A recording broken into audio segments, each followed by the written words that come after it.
Today, on call-out, Kent Harrison SAR deals with darkness and death on a late-night call-out. We're on our way out to Echo Island. We got a report of an overdue canoe with 3 people missing. And later, Canadian Forces SAR-techs and volunteer aviators team up to search for a missing airplane and its 4 occupants. The smaller aircraft can get into those areas that perhaps wouldn't be safe for a larger aircraft.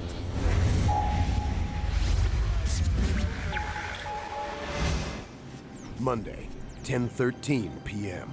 Kent Harrison search and rescue converge at a public boat launch in Harrison Hot Springs, British Columbia. 3 people in a canoe, overdue, supposed to be back at 5 o'clock. They're out on Harrison Lake. It's dark now. Brothers Derek and David Patterson and David's wife Michelle had set out on a canoe trip at noon that day and were expected back at 5:30 p.m., nearly 5 hours ago. They were reported missing by their sister, Amanda Fox. Amanda and her husband Stan had already done a search of their own. We drove up around the lake, figuring maybe, they might have tipped over and they landed on the shore, but they didn't feel like walking or carrying their canoe all the way back. A small vessel capsizing would not have been an unusual occurrence on Harrison Lake. Its unpredictable conditions are notorious. In any small boat, not just a canoe, in anything less than 12 feet, you'd find that once you got out into the southern part of the lake, you'd find it pretty choppy. And it's an ugly chop. It's not just a bunch of breakers. It's just all over the place. The trio had planned to spend the day at Echo Island, a largely uninhabited spot 4 kilometers north of their launching point.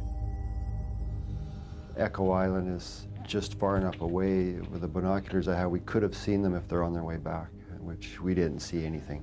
With no sign of their missing loved ones and no boat to take them to the island, Stan and Amanda dial 911 to request search and rescue. My 2 brothers and my sister-in-law. It is now past 10 p.m., pitch black, and Kent Harrison SAR are launching their 20-foot aluminum boat, the Shearwater. Their 27-foot jet boat, the Spirit of Harrison, is already in the water warming up. Inside their mobile command center, search manager Neil Brewer has an idea of where the missing canoeists may be. Could be. My guess is their beach somewhere, tuckered out and afraid to paddle at night. Okay. Yeah. Is there anywhere they can actually stay there? Since the eastern side of Echo Island is dotted with cottages and people, the lost canoeists are most likely either stranded on the uninhabited southern tip or on Marguerite and Camille Islands. Neil sends the Spirit of Harrison to scan these areas, while the smaller Shearwater is tasked to search around the mainland. We could see the search and rescue lights from our front porch, and so we were just kind of watching and waiting and, hoping everything was fine. Before long, the crew of the Shearwater spots some items floating in the water. A cooler bag. A few short minutes later, they find a canoe paddle, another ominous sign. Anything from the Spirit? Almost simultaneously, Command receives a report from the Spirit crew, now searching the shoreline of Echo Island. We circled the islands, 2 little islands, then proceeded around the southern tip of Echo Island, and within 10 minutes we had spotted the canoe. At that point I panned my searchlight up the shore and spotted what appeared to be someone laying there. I wasn't close enough to really see what it was. Then I thought, oh boy, here we go. We found 1 subject on shore, and we're going in to see if we can find the other 2 subjects. Over. As the Spirit goes in for a closer look, Dan hears people shouting out to the crew from high above on the rocks. Just then, the Shearwater arrives on scene. 2 subjects are seen scrambling down the rocks to join Dan and his team on the beach. Everyone converges around the inert figure of Derek Patterson. Need an ambulance?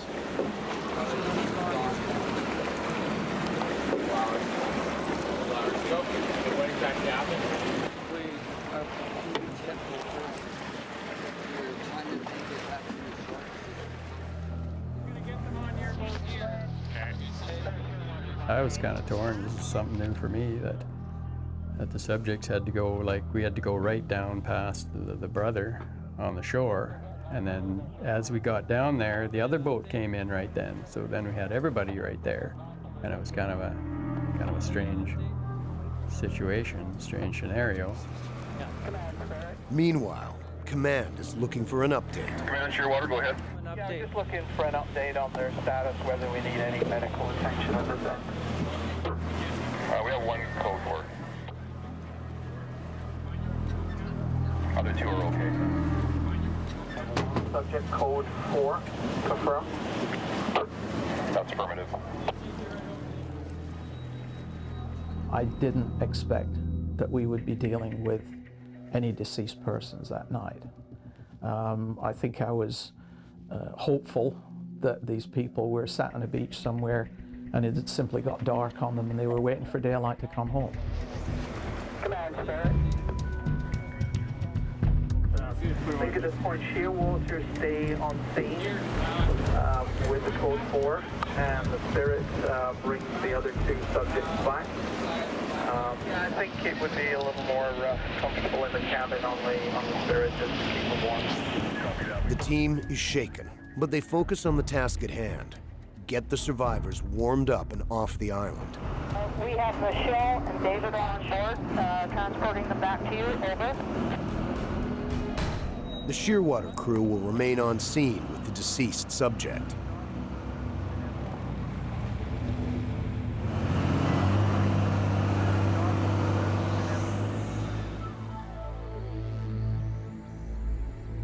As it turns out, large waves from passing boats had capsized the Patterson's canoe.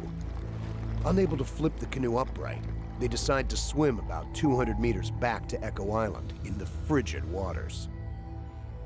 We were holding on to the boat and started kicking our feet as much as we could. And it was really cold, and Derek, he didn't have much layer of clothing. So I don't think he was kicking as fast as he should be. When one of the oars started floating away, Derek decided to go after it, but he struggled to swim back to the canoe. We could almost touch each other. That's how close he was. All three were wearing PFDs, but had no protection against the glacial-fed waters of Harrison Lake. Before long, Derek succumbs to hypothermia. We pulled the boat in. David went back into the water to go grab Derek, and then he pulled him in and started CPR. And nothing was happening. I came over and saw David crying because he said he's dead, and I couldn't believe it. I thought he was unconscious or something. I thought he was still alive. I could see boats going by. I was waving my hands just to get anybody's attention, and nothing. Night set in. They sat in shock, trying to warm up, staring out at the twinkling lights of Harrison Hot Springs. The tragic turn of events playing over and over in their minds. Then, Kent Harrison Sarr came to the rescue.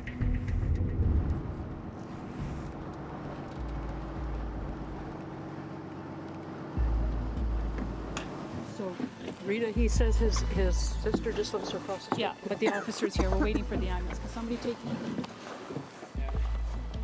After bringing David and Michelle to dry land, the Kent Harrison search and rescue team goes back out to recover the deceased subject as well as the canoe.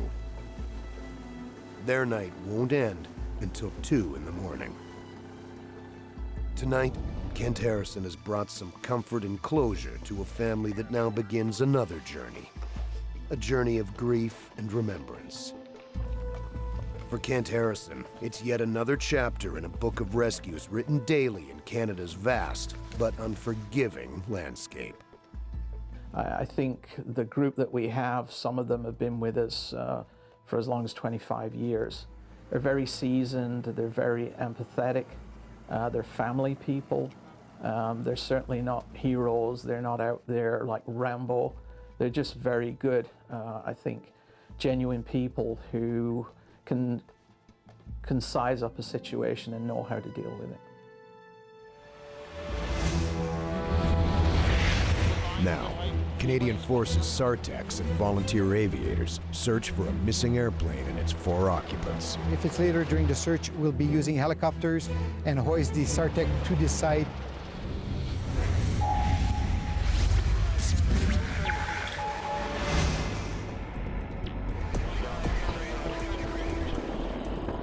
In the heart of the Okanagan Valley in British Columbia, a dozen aircraft are busy scouring the mountains in search of a missing plane. A Piper PA-24 Comanche and its 4 occupants were reported overdue 7 days ago. Somewhere along its intended flight path from Penticton to Victoria, the plane had disappeared from radar and never arrived at its destination. Our first goal is to go there and sweep the area from a high altitude, looking at any radio contact and any electronic searches, which is also part of listening out for the emergency locator beacons. Search and rescue crews have been combing these mountains for a week. With no distress call or emergency beacon signal detected, the plane could be anywhere in a very large area. In all the years that I've been searching, I know like BC is the most challenging area to conduct searches. We have very tall trees, we have deep valleys, high mountains. This is a very difficult area, and I mean, it's a large area that we're searching.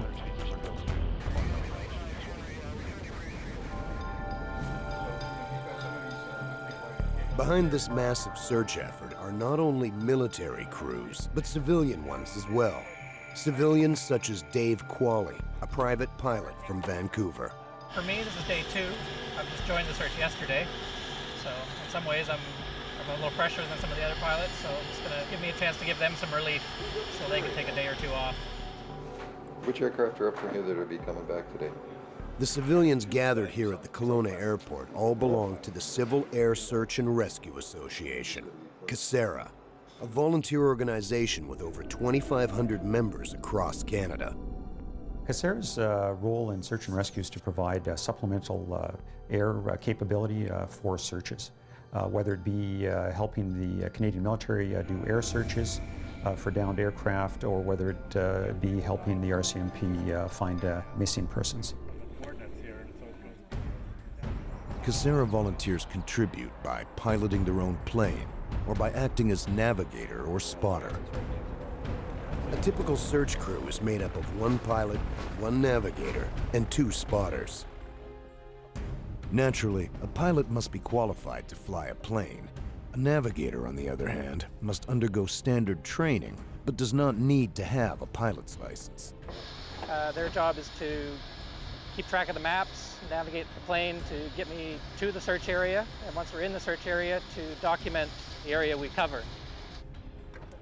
Anyone with normal vision can be a spotter.